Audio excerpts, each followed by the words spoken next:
하나님의 전략으로 승리하다. 여호수아 8장 1절에서 29절 말씀입니다.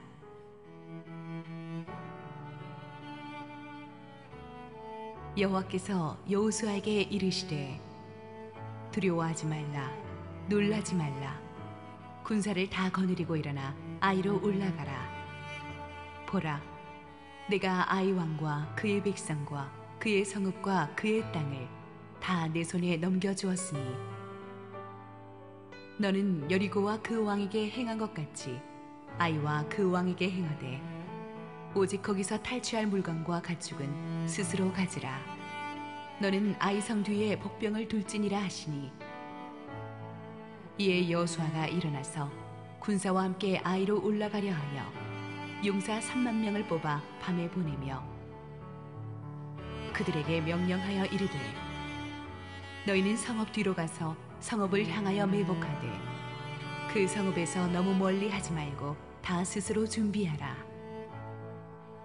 나와 나를 따르는 모든 백성은 다 성읍으로 가까이 가리니 그들이 처음과 같이 우리에게로 쳐올라올 것이라. 그리할 때에 우리가 그들 앞에서 도망하면 그들이 나와서 우리를 추격하며 이르기를 그들이 처음과 같이 우리 앞에서 도망한다 하고 우리의 유인을 받아 그 성읍에서 멀리 떠날 것이라. 우리가 그들 앞에서 도망하거든 너희는 매복한 곳에서 일어나 그 성읍을 점령하라. 너희 하나님 여호와께서 그 성읍을 너희 손에 주시리라. 너희가 그 성읍을 취하거든 그것을 불살라 여호와의 말씀대로 행하라. 보라, 내가 너희에게 명령하였느니라 하고 그들을 보내매 그들이 매복할 곳으로 가서 아이 서쪽 베델과 아이 사이에 매복하였고 여호수아는 그 밤에 백성 가운데에서 잤더라. 여호수아가 아침에 일찍이 일어나 백성을 점호하고 이스라엘 장로들과 더불어 백성에 앞서 아이로 올라가매 그와 함께한 군사가 다 올라가서 그 성읍 앞에 가까이 이르러 아이 북쪽에 진치니 그와 아이 사이에는 한 골짜기가 있더라. 그가 약 5천 명을 택하여 성읍 서쪽 베델과 아이 사이에 매복시키니 이와 같이 성읍 북쪽에는 온 군대가 있고 성읍 서쪽에는 복병이 있었더라. 여호수아가 그 밤에 골짜기 가운데로 들어가니 아이 왕이 이를 보고 그 성읍 백성과 함께 일찍 일어나 급히 나가 아라바 앞에 이르러 정한 때에 이스라엘과 싸우려 하나 성읍 뒤에 복병이 있는 줄은 알지 못하였더라. 여호수아와 온 이스라엘이 그들 앞에서 거짓으로 패한 척하여 광야길로 도망하매 그 성읍에 있는 모든 백성이 그들을 추격하려고 모여 여호수아를 추격하며 유인함을 받아 아이 성읍을 멀리 떠나니 아이와 베델에 이스라엘을 따라가지 아니한 자가 하나도 없으며 성문을 열어놓고 이스라엘을 추격하였더라.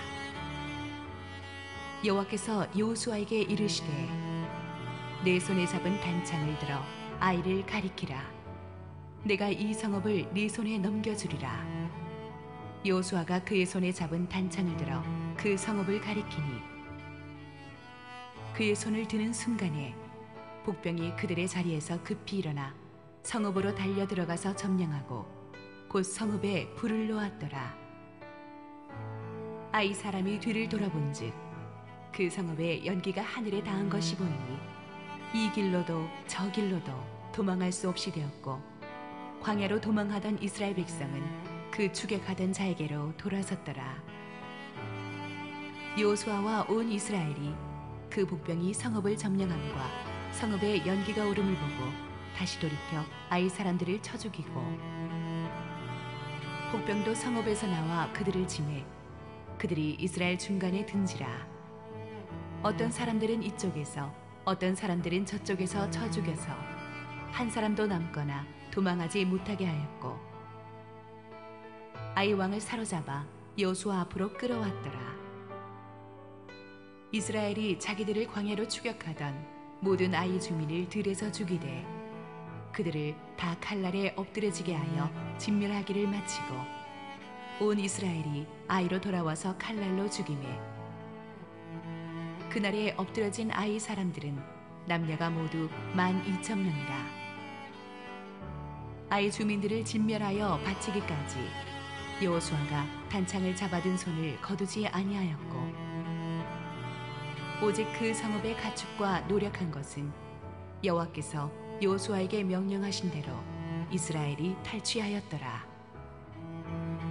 이에 여호수아가 아이를 불살라 그곳으로 영원한 무더기를 만들었더니 오늘까지 황폐하였으며 그가 또 아이 왕을 저녁 때까지 나무에 달았다가 해질 때에 명령하여 그의 시체를 나무에서 내려 그 성문 어귀에 던지고 그 위에 돌로 큰 무더기를 쌓았더니 그것이 오늘까지 있더라.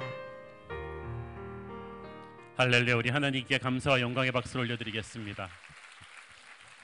함께 기도하시고 말씀 보겠습니다. 사랑하는 아버지, 은혜를 감사합니다. 오늘도 부족하기 짝이 없는 죄인이 주님의 말씀을 들고 이 자리에 섰습니다. 우리 귀한 성도들에게 피가 되고 살이 되는 하늘의 은혜가 선포되게 하옵소서. 예수님 이름으로 기도했습니다. 아멘. 우리는 지난주에 여호수아와 이스라엘 백성들이 아이성에서 뜻밖의 패배를 당해서 무너지는 과정을 살펴보았습니다. 그 뒤 그들은 가슴 찢는 회개를 통해서 패인을 정확하게 분석했습니다. 죄를 지은 아간 일가를 처형하면서 하나님의 진노를 누그러뜨림으로써 사태는 일단락되었습니다. 하지만 이제 앞으로가 더 걱정이었습니다. 보통 운동 경기나 전쟁에 보면 흐름이란 것이 있거든요. 이렇게 승기를 잡았을 때 계속 밀어붙여야 돼요. 왜냐하면 승리한 군사는 피곤하지 않아요. 일당백의 전투력을 발휘합니다. 반대로 한번 패배하고 수세에 몰리기 시작하면 기가 꺾여가지고 병사들이 뭘 해도 안 됩니다. 평소에 안 하던 막 실수도 하기 시작하고 보통 사태가 힘든 게 아닙니다. 영적인 세계에서도 한번 부흥의 맥이 끊기면 교회가 참 힘듭니다. 그 흐름을 다시 끌어올리기가 힘들어져요. 어제의 부흥에 취해서 오늘 잠깐 영적으로 나태해지면 순식간에 무너질 수 있습니다. 강대한 여리고를 무너뜨려 놓고 작은 아이성에 패배한 이스라엘의 모습이 그렇습니다. 100년의 영광을 가진 교회도 잠깐 교만해서 영적으로 흐트러지면 순식간에 붕괴될 수 있죠. 성공에 자만해서 자신을 바꾸지 않으면 우리는 성공보다 더 큰 실패를 만날지 모릅니다. 성공했다가 실패했을 때는요, 충격이 커서 정말 회복하기가 어렵습니다. 지금 이스라엘 군대가 그렇습니다. 공격해야 되는 이스라엘 군대의 사기는 땅에 떨어졌는데 방어하는 가나안군의 사기는 끝도 모르고 치솟고 있습니다. 이런 상황에서 앞으로 지금 가나안 정복 전쟁 초기인데 앞으로 남은 전쟁 어떻게 치러야 될지 막막했습니다. 축구에서도 보면은 선제골 넣었다고 좋아하다가 상대팀이 갑자기 반격해서 동점골을 먹으면 오히려 이제는 그 게임의 주도권이 저쪽으로 넘어갑니다. 어떻게 해서든지 빠른 시간 내에 역전골을 넣지 않으면 정말 경기 풀기가 어려워지죠. 여호수아가 그렇습니다. 지금 어떻게든지 빠른 시간 내에 아이성을 다시 공격해서 승리하지 않으면 사태는 걷잡을 수 없이 악화될 수 있었습니다. 그렇지만 한번 패배한 장소로 부하들을 데리고 가는 것은 쉬운 일이 아니었습니다. 무엇보다 지도자인 여호수아부터 이 실패 트라우마를 극복해야만 했습니다. 실패를 하면 우린 대개 두 가지 반응을 보이죠. 첫째는 이 실패를 계속해서 묵상하는 거예요. 그래가지고 그 실패의 정신적인 노예가 돼서 헤어나오지 못합니다. 이걸 트라우마라고 하죠. 두 번째로는 그렇기 때문에 앞으로 뭘 해도 또 안 될 것 같은 두려움에 사로잡혀서 옴짝달싹 못하게 됩니다. 그래서 빨리 이 실패를 뚫고 나오는 것이 중요해요. 실패 트라우마를 극복할 수 있는 힘은 우리의 의지가 아니라 하나님으로부터 옵니다. 하나님께서 여호수아에게 격려의 말씀을 주십니다. 1절 읽습니다. 여호와께서 여호수아에게 이르시되 두려워하지 말라, 놀라지 말라, 군사를 다 거느리고 일어나 아이로 올라가라. 보라, 내가 아이 왕과 그의 백성과 그의 성읍과 그의 땅을 다 네 손에 넘겨주었으니. 여호수아 1장에서 해주셨던 말씀이죠. 여리고 전쟁 정복 전에 해주셨던 말씀입니다. 두려워 말라, 놀라지 말라. 지금 여호수아는 1차 전투의 패배로 인해서 몹시 낙담해 있는 상태였습니다. 그때 여호수아가 꼭 들어야만 하는 말씀을 하나님이 주신 거예요. 하나님께서는 우리를 너무나 잘 아셔서 우리에게 그 타이밍에 가장 필요한 은혜의 말씀을 주십니다. 하나님의 말씀이 떨어지면 힐링이 돼요. 격려가 돼요. 힘이 솟아요. 그래서 여러분의 인생이 힘들수록 하나님의 말씀을 사모하기를 바랍니다. 말씀이 오면 그때부터 우리는 살아날 수 있습니다. 하나님의 사람도 실수할 수 있습니다. 인간인데 실패할 수 있어요. 하지만 그 다음에 어떻게 행하느냐가 중요합니다.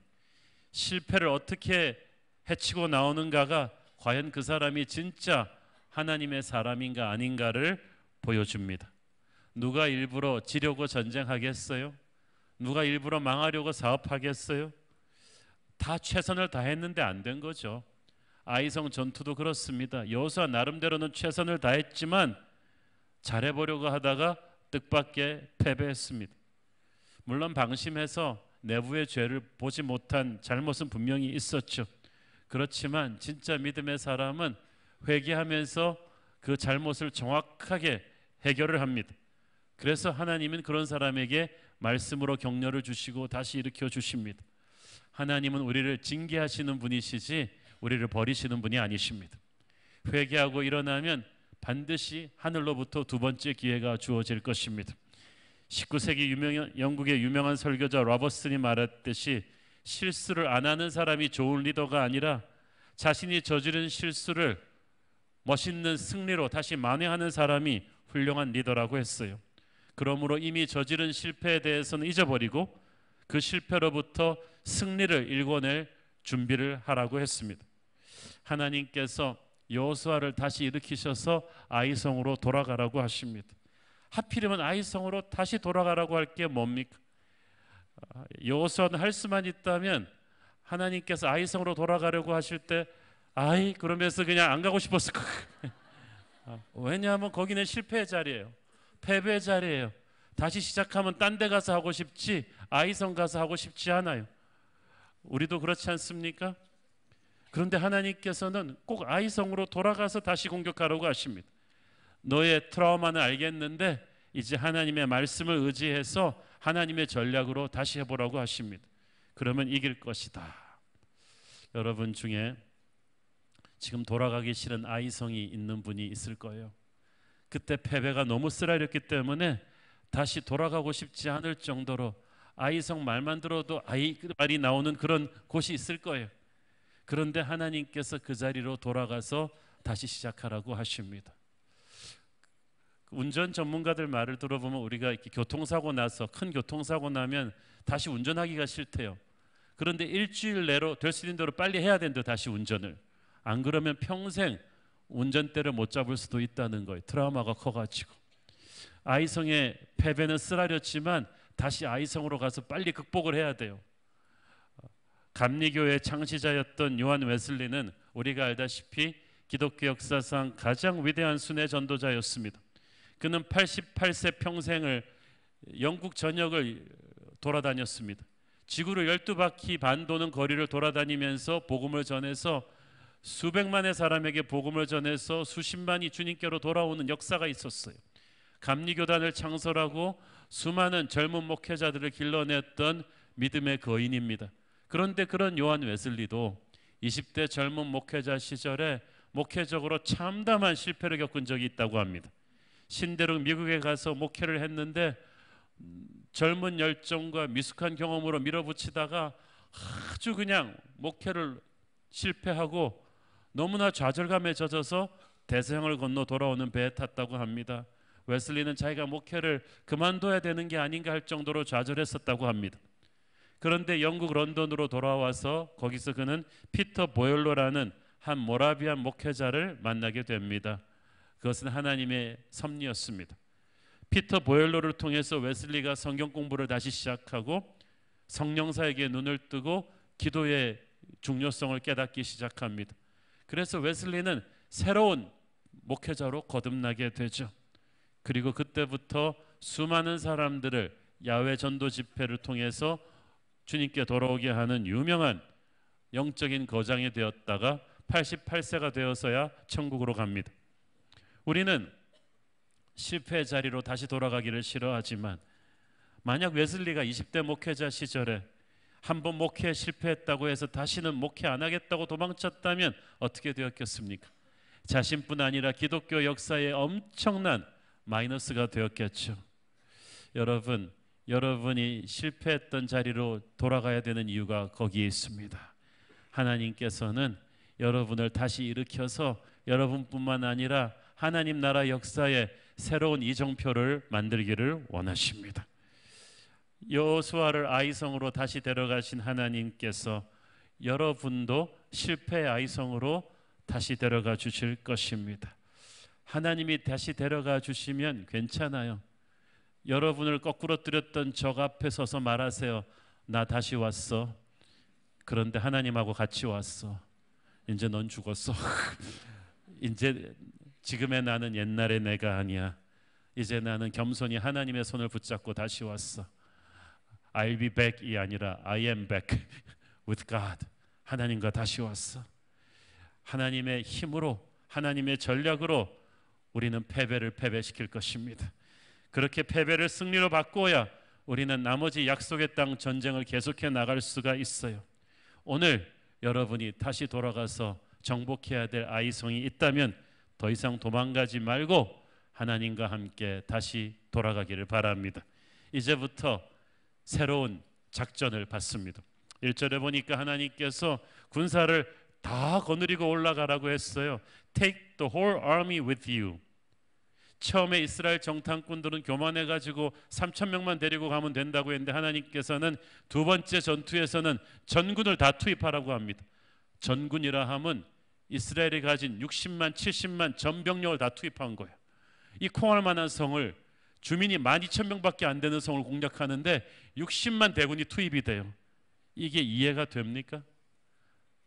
물론 그 군대가 다 필요하지는 않았을 거예요. 그러나 하나님께서는 지금 최선을 다하라고 하시는 거예요. 기브온의 군사는 몇만 명에서 하나님이 너무 많다고 300명으로 줄이셨는데 이번에는 3,000명이 너무 적다고 수십만으로 늘리셨어요. 그것은 이스라엘에게 겸손을 가르치는 거예요. 처음에 너희들은 교만해서 진 것이다. 교만하면요 하나님의 일을 대충 합니다. 자기가 가진 능력이 한 몇십 프로도 안 써요. 자기 자신 있다는 거예요. 경험 있다는 거예요. 그러나 큰 코 다치죠. 겸손하면 전력 투구합니다. 여러분, 하나님의 일을 하면서 작고 평범한 일이라고 우습게 보지 마세요. 해본 일이라고 적당히 하지 마세요. 아이성처럼 작은 고추가 매울 수가 있어요. 내가 생각했던 것보다 적이 만만치 않을 수가 있단 말이에요. 하나님의 역사를 쉽게 해치우려 했던 이스라엘이 1차 전투의 패배로 겸손해졌습니다. 그래서 전병력을 다 투입하라는 하나님의 말씀에 군소리도 하나 없이 순종하죠. 2절에서 하나님의 작전 명령이 계속됩니다. 너는 여리고와 그 왕에게 행한 것 같이 아이와 그 왕에게 행하되 오직 거기서 탈취할 물건과 가축은 스스로 가지라. 너는 아이성 뒤에 복병을 둘지니라 하시니. 자, 여호수아가 지금 있는 길갈 전진기지로부터 아이성까지 24km입니다. 그 24km를 밤새서 행군을 하는데 하나님께서는 아이성 뒤에 복병을 둘지니라고 한 말씀만 심플하게 하셨는데 여호수아가 밤새 진행한 복병 작전은 굉장히 복잡했어요. 제가 지도를 보면서 설명드리겠습니다. 자, 길갈이 동남쪽인데 그쪽에서 진군해서 와서 성문 북쪽에서부터 여호수아 주력 부대가 포진하고 공격을 준비합니다. 그런데 그 사이로 3만 복병을 몰래 다른 쪽 방향으로 와서 아이성 서편에 잠복하게 했습니다. 그리고 또 5,000명의 별동대를 베델성과 아이성 중간 부분에 딱 또 숨겨놨어요. 왜 그러냐 하면 베델과 아이성은 서로 자매 결혼을 해가지고 공조 체제가 구성되어 있거든요. 한쪽이 공격받으면 반드시 구원군이 이쪽으로 오게 돼 있어요. 그래서 베델의 구원군을 후미에서 급습해서 전멸시키기 위해서 5,000 복병이 포진된 거예요. 이게 3.2km 거리 사이로 집어넣었으니까 이것도 쉽지 않은 복병입니다. 그렇게 해서 여호수아가 짠 계략은 뭐냐 하면 낮에 주력 부대가 공격을 해가지고 아이성에 있는 본대를 밖으로 유인해내는 거예요. 최대한 밖으로 유인해내서 성이 빈 사이에 3만 복병이 치고 들어와서 아이성 본거지를 불태우고 점령한 다음에 다시 밖으로 나가면 당황한 이 아이성의 본대가 다시 허겁지겁 돌아올 때 여호수아의 주력 부대도 다시 유턴해가지고 그들을 공격하고, 그러면 양동작전으로 아이성을 괴멸시키겠다. 그리고 오는 구원군을 이 복병이 쳐서 베델성의 구원부대까지 다 전멸시키겠다는 엄청난 계략을 한 것이고, 밤새 이 군대 포진을 다 시킨 거예요. 자, 하나님께서는 아이성 뒤에 복병을 둘지어다 이 한 말씀만 하셨는데, 여호수아는 그 말씀에 근거해서 아주 치밀하게 적의 지형과 방위 체제를 잘 연구해서 이런 치밀한 복병 전략을 펼쳤습니다. 이것은 여호수아가 그만큼 적을 연구했다는 이야기겠죠. 여러분, 하나님의 뜻은 그래요. 복병을 성 뒤에 두라는 큰 지침을 주시지만 우리가 이걸 가지고 하나님이 주신 재능과 능력으로 실행에 옮겨야 돼요. 많은 분들이 하나님의 뜻을 오해합니다. 하나님의 뜻을 너무 디테일하게 적용하셔가지고 뭐 가면서 반포대교로 넘어갈까 한남대교로 넘어갈까 짜장면을 먹을까 짬뽕을 먹을까까지도 자기는 하나님께 기도한대. 그거는 자신을 로봇으로 격화시키는 거예요. 하나님은 우리를 로봇으로 만들지 않고 하나님의 형상을 닮은 자유의지를 닮은 인격체로 만드셨어요. 그래서 하나님의 뜻은 그렇게 로봇 같은 매 순간순간 입력시키는 그런 디테일한 명령이라기보다는 운동 경기에 큰 그림을 그려주는, 작전을 그려주는 감독의 명령이에요. 그 감독께 훈련을 받고 배치된 선수들은 작전을 숙지한 다음에 휘슬이 울리면 나가서 자유롭게 뛰어야 돼요. 어느 선수가 공이 자기한테 올 때마다 감독을 봅니까? 그렇지 않지 않나요? 하나님이 큰 그림을 그려주시고 여호수아는 그것을 근거로 실행에 옮기는 거예요. 하나님께서 우리에게 열방으로 가라는 큰 그림을 주셨고, 그 중에 하나로 인도네시아 선교의 마음을 주셨어요. 특히 사람을 집중해서 투자하라는 하나님의 그림대로 우리가 선교 전략을 세웠어요. 이걸 가지고 저희들은 이 자카르타 인도네시아에 어떻게 선교할 것인지 전략회의를 세우는 거예요. 이미 30년이 넘도록 인도네시아 곳곳에서 선교해서 현지인들과의 네트워킹이 강한 자카르타 연합교회와의 공조가 굉장히 중요했습니다. 그분들로 인해서 우리가 수백 명의 인도네시아 현지인 목회자 가족들을 한 군데로 모을 수 있었어요. 매년. 올해도 그랬습니다. 그래서 그분들 600여 명이 오셨을 때 저와 목회자들은 목사님들한테는 이 CES를 3일 내내 열심히 가르쳐드리고 저녁에는 불같은 부흥 집회로 이들에게 성령의 불을 붙여주었고, 또 사이드로 오후에는 이 사모님들을 위해서 사모 세미나를 해서 사모님들의 그 자아를 다시 회복시켜드리고 축복해드리고, 또 선교사 대회할 때마다 천덕꾸러기 취급받는 주일학교 아이들을 우리가 특별히 우리 뉴젠팀이 가서 하루 종일 놀아주고 찬양을 가르치고 하니까 이슬람권 애들도 섞여왔다가 같이 막 펄펄 뛰는 역사가 있었어요. 또 그거 하는 동안에 우려 선교팀이 목사님들 또 병도 고쳐드리고 이빨도 봐드리고 막 많은 치료를 하면서, 또 미용팀은 우리 강남 스타일로 또 머리를 다 깎아드려가지고 이게 인기가 얼마나 좋았는지 몰라요. 그걸 하는 동안에 또 몇 팀은 계속해서 외부로 나가서 인도네시아 자카르타 빈민가에 가서 아이들과 정신지체 장애분들을 섬겨드렸는데 차도 막히고 그래서 여정이 굉장히 힘들었는데도 우리 성도들이 섬기고 오면서 얼굴이 환하게 빛나요. 예수님을 만났다는 거예요. 현지 그 목회자분들이 혀를 내두릅니다. 우리 성도들이 얼마나 기민하고 부지런하고 성령 충만하고 얼굴에 기쁨이 가득한지 힘든 일을 하면서도 힘든 내색도 하지 않고, 하나님은 인도네시아 선교를 하라는 큰 그림을 주셨는데 우리는 그 큰 그림을 최선을 다해서 실행에 옮길 것뿐이에요.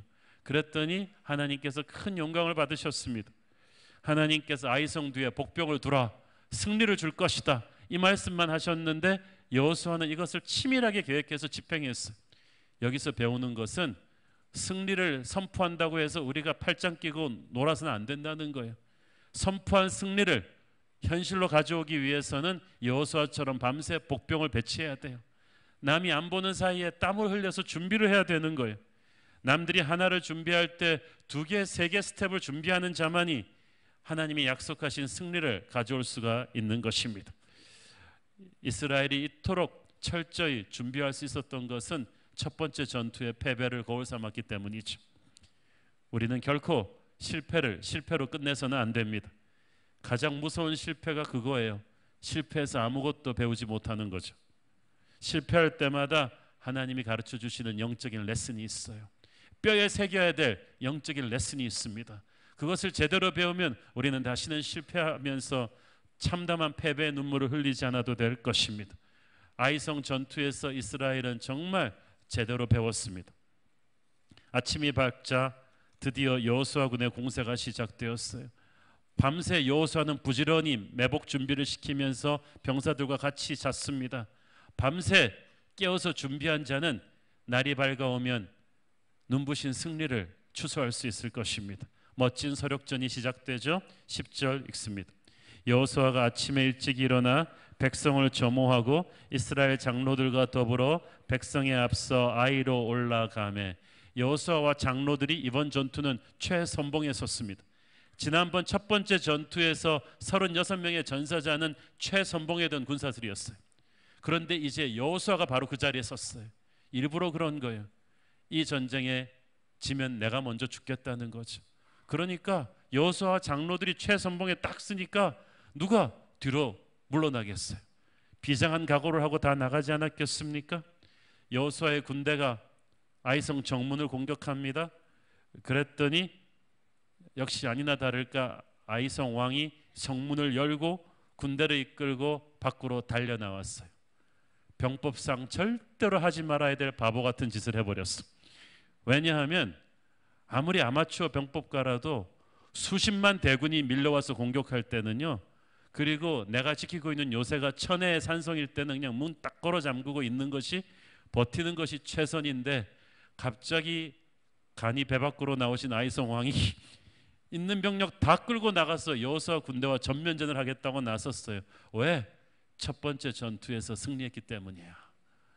그 오만함이 아이성 멸망의 단초가 되었습니다. 위험을 가장 적게 의식하고 있는 사람이 가장 큰 위험에 노출되어 있다고 했는데 아이성 왕이 지금 그 지경입니다. 여호수아의 군사들이 아이성 왕이 달려나오는 걸 보고 못 이기는 척 후퇴하기 시작했습니다.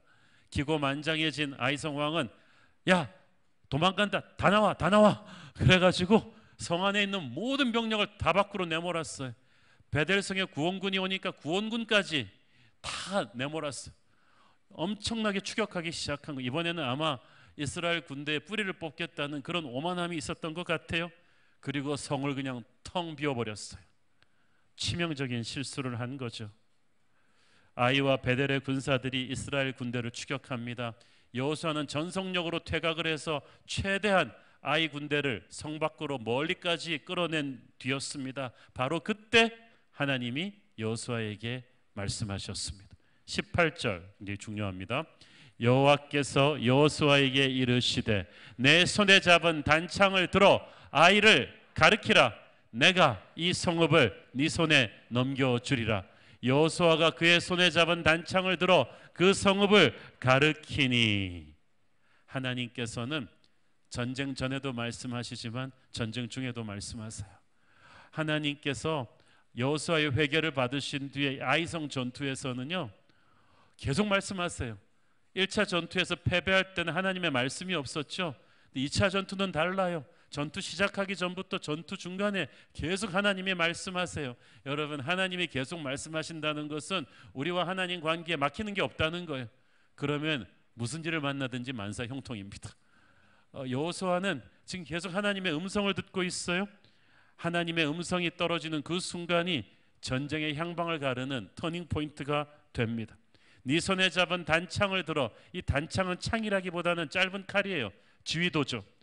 이 칼을 들어서 아이성을 가르키라. 이것은 수세에서 공세로 전환하겠다는 것입니다. 그러면서 승리를 약속하셨습니다. 이 성을 내게 넘겨줄 것이다. 여러분, 하나님이 넘겨주기 전에는 그 어떤 성도 우리가 가질 수 없어요. 하나님이 넘겨주셔야 우리의 것이 됩니다. 겉으로 보기에는 지금 상황이 아이 성이 이기는 것 같고 이스라엘 군대가 지는 것 같아요. 만약 CNN 기자가 가가지고 이 전쟁 상황을 보고하고 있다면 아마 계속 그렇게 보도했을 거예요. 아, 절대 열세 병력의 아이성이 지금 승리하고 있다고, 여호수아의 군대는 막 퇴각하고 있다고, 1차 전투 때 양상이 되풀이될 것 같다고 그렇게 말했을 거예요. 그런 절망의 시점에 하나님이 반전을 주신 거예요. 지금 이스라엘이 밀리고 있는 것 같아 보이지만 실은 그것은 하나님의 셋업이었어요. 아이성을 전멸시키기 위한 하나님의 전략이었는데 오만한 아이성 군사들이 그걸 보지 못해요. 영적으로 어두워졌어요. 교만하니까. 첫 번째 전투에서는 여호수아의 군대가 교만해서 영적으로 어두워졌죠. 자기 안에 있는 죄를 보지 못하고 공격하다가 무너졌는데 이제 회개한 여호수아의 군대는 영적인 눈이 밝아졌어요. 교만한 아이성의 군대가 영적으로 어두워졌어요. 그러니까 지금 눈에 보이는 상황은 아이성의 군대가 이기는 것 같은데 실은 그렇지 않다는 거예요. 하나님의 위대한 작전의 일부였어요. 어쩌면 지금 바로 이 순간이 하나님께서 밀리고 있는 여러분의 상황을 다시 반전시키려고 하시는 때인지 모르겠습니다. 지금 하나님께서 여러분의 칼을 들어서 여러분을 밀어붙이고 있던 아이성을 공격하라고 말하고 있는지 모르겠습니다. 모든 상황이 우리가 불리해 보이지만 이것은 하나님의 셋업일 뿐 이제부터 전세가 거꾸로 뒤집어질 것입니다. 주님 십자가에 못 박혀 돌아가셨을 때 사람들의 눈에는 모든 것이 끝나 보였습니다. 제자들의 꿈이 꺾여졌다고 생각했습니다. 그런데 3일 후에 주님의 십자가는 부활의 영광이 되어서 새로운 시대를 열었습니다. 십자가는 가장 위대한 하나님의 반격입니다. 주님의 십자가는 바로 아이성을 향해 들려진 여호수아의 단창이었습니다. 주님의 십자가가 부활의 영광으로 바뀌면서 자기들이 이기고 있다고 생각하다가 철퇴를 맞았던 마귀의 군사들처럼 아이성의 군사들도 착각에서 깨어나 드디어 처절한 현실을 깨닫게 됩니다. 19절 22절을 쫙 보면은 여호수아가 지난날 밤에 짰던 작전 그대로 이루어지죠. 여러분 아까 제가 말씀드린 그 작전 기억하시죠? 다시 지도 띄워주세요. 지난밤에 짰던 여호수아의 전략 그대로 아이성의 병력이 성을 텅 비우고 쫓아나왔고, 감사하게도 베델성의 후원군까지 다 쫓아나오는 바람에 이 5천 복병과 3만 복병이 다 빈틈을 노려서 아이성의 빈틈을 다 공략할 수가 있었고, 여호수아가 다시 거꾸로 돌아서서 공격할 때 아이성 군대는 샌드위치처럼 중간에 껴서 아무데도 도망가지 못하는, 그대로 하나님이 여호수아에게 주신 전략 그대로 맞아떨어지는 역사가 일어납니다. 완벽한 승리였습니다. 이스라엘은 아마 그날의 승리를 겪으면서 엄청난 감격의 눈물을 흘렸을 거예요. 처음 여리고성 이겼을 때는 정신없이 그냥 승리가 당연한 것처럼 여겼던 그들이 패배의 쓴맛을 보고 와서 다시 역전으로 돌아왔을 때 그들은 얼마나 감사했겠습니까?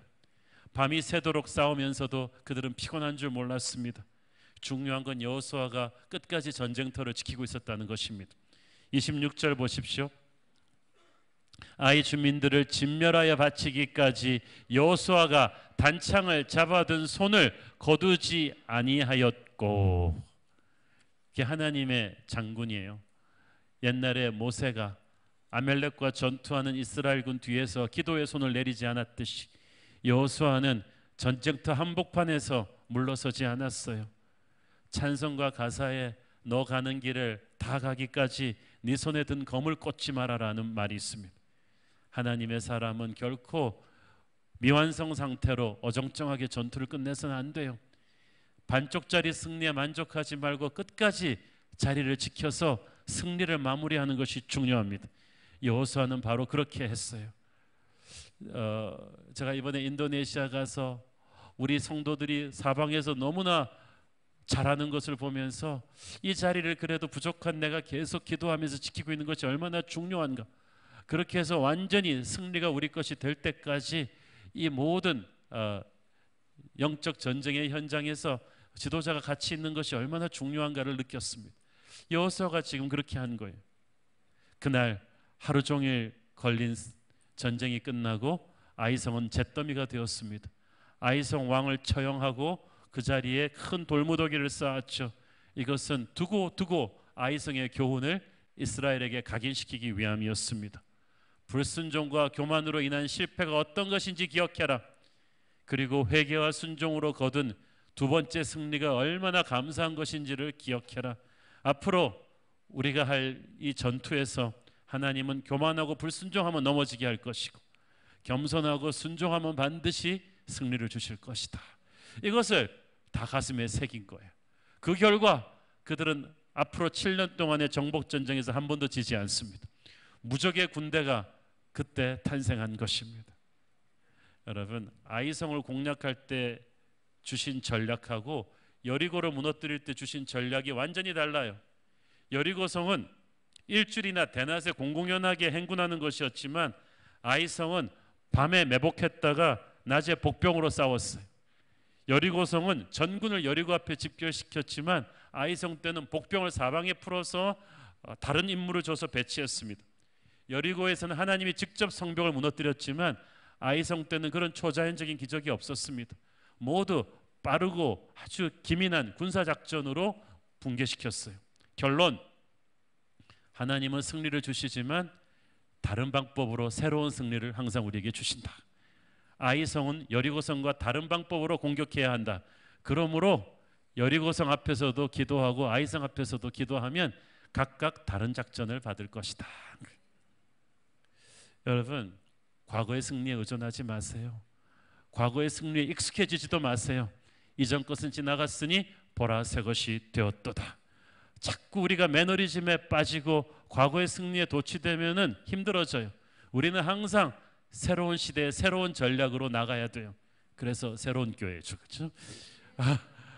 하나님은 항상 과거가 우리를 타락시키지 않기 위해서 우리에게 때로는 아이성의 패배를 허락하십니다.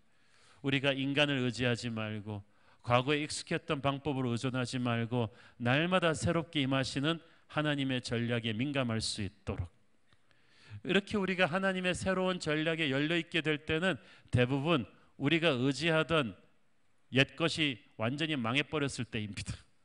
안 망하고 배웠으면 좋겠는데 우리가 잘 그게 안 되나 봐요. 1915년 미국 알라바마주의 커피시티는 완전히 절망이었습니다. 왜냐하면 그의 목화 농사가 목화 바금이라는 벌레떼의 습격으로 완전히 망했기 때문에 초토화됐어요. 미국의 남부는 목화 농사로 수백 년간 먹고 살아온 곳이, 거기서 완전히 망했다는 것은 지금 우리 경제를 먹여 살리고 있는 반도체가 망하는 것과 똑같은 거예요. 정말 절망 같은 상황에 왔습니다. 이때 조지 카버라는 믿음 좋고 뛰어난 농경학자, 흑인 농경학자가 일어났습니다. 카버 박사가 말했습니다. 여러분, 절망하지 마십시오. 목화 대신 땅콩을 재배합시다. 미국 남부의 땅들은 너무 오랫동안 목화 농사만 지어왔기 때문에 목화에 필요한 영양소들을 토양에서 이미 다 고갈시켜 버렸습니다. 그런데 땅콩은 목화가 먹는 영양소와는 전혀 다른 요소들을 토양에서 흡수하기 때문에 더 많이 재배할 수 있습니다. 땅콩은 단순히 식용으로만 쓰이는 것이 아니라 비누, 잉크, 플라스틱 제품, 심지어는 화장품 재료로까지 쓰일 수 있습니다. 그래서 땅콩 농사가 시작되었어요. 이로 인해서 미국 남부의 농가는 절망에서 살아났을 뿐 아니라 이전보다 몇 배 더 큰 수입을 올릴 수 있게 되었어요. 전직 대통령 지미 카터도 땅콩 농장주였죠. 목화 농사 흉년이라는 처절한 고난 속에서 땅콩이라는 뜻밖의 새로운 시대로 가는 축복의 길이 열린 거예요. 여러분, 아이성의 1차 전투의 패배로 인해 낙심하지 마십시오. 한쪽 문이 닫히면 하나님은 반드시 새로운 문을 여러분을 위해 열어주실 거예요. 만약 여호수아가 성령의 사람이 아니었다면 회개하고 나서도 아이성에 가서 여리고성과 똑같은 방법으로 공격했을 거예요. 야, 전부 다 돌아. 그러면서 그냥 뱅글뱅글 아이성을 돌았을 거예요. 그런데 여호수아는 그렇게 하지 않았어요. 직감적으로 알았어요. 아이성을 공격할 때는 하나님이 새로운 전략을 주실 것이다. 겸손한 사람이니까 하나님의 새로운 전략을 받을 수가 있었죠. 여러분도 실패 뒤에 주실 하나님의 새로운 전략을 기대하십시오. 교회도 그렇습니다. 과거의 부흥에 취해서 똑같은 목회 방식을 고집하면 금방 도태되어 버려요. 수많은 과거의 영광스러운 교회들이 그렇게 됐잖아요. 복음은 변하지 않아야 되지만 복음을 급변하는 시대에 전할 때는 새로운 전략이 필요해요. 새로운 패러다임이 필요해요. 우리는 새수를 담을 새 부대를 날마다 하나님으로부터 받아야 할 것입니다. 여호수아는 아이성 전투를 통해서 그 뒤로 다시는 패하지 않는 무적의 군대를 세워냈습니다. 그런 의미에서 여러분, 한 번도 실패해 보지 않은 사람이 진짜 위험해요. 나중에 그 사람이 실패할 때는 진짜 오지게 실패할 거예요. 회복 불가능할 정도로. 그래서 하나님께서 처음에 아이성의 작은 패배를 통해서 우리에게 예방주사를 주시는 거예요. 너희도 패배할 수 있다. 그러므로 겸손해라. 그러므로 기도해라. 항상 하나님의 전략에 민감하게 열려 있어라. 승리를 당연시 여기지 말아라. 그러면 너희들은 패배를 모르는 군대가 될 것이다. 이것을 여호수아가 배워낸 것입니다. 여러분, 여호수아처럼 우리도 실패 골짜기에서 그렇게 일어나는 사람들이 되어야 될 줄로 믿습니다. 스스로를 정결하게 하며 하나님의 음성을 들으며 옛날처럼 쉽게 생각하고 덤비지 말아야 합니다. 겸손하게 기도하면서 하나님의 전략으로 다시 돌아가면 우리는 반드시 패배를 패배시킬 것이고 새로운 역사를 만들 수 있을 것입니다. 기도하겠습니다. 주님, 은혜를 감사합니다. 하나님, 아이성 1차 전투의 쓰라린 패배를 주님의 손을 잡고 극복하며 찬란한 반전의 역사를 만들었던 여호수아처럼 우리도 패배를 딛고 일어나 승리하게 하옵소서. 예수님 이름으로 기도했습니다. 아멘.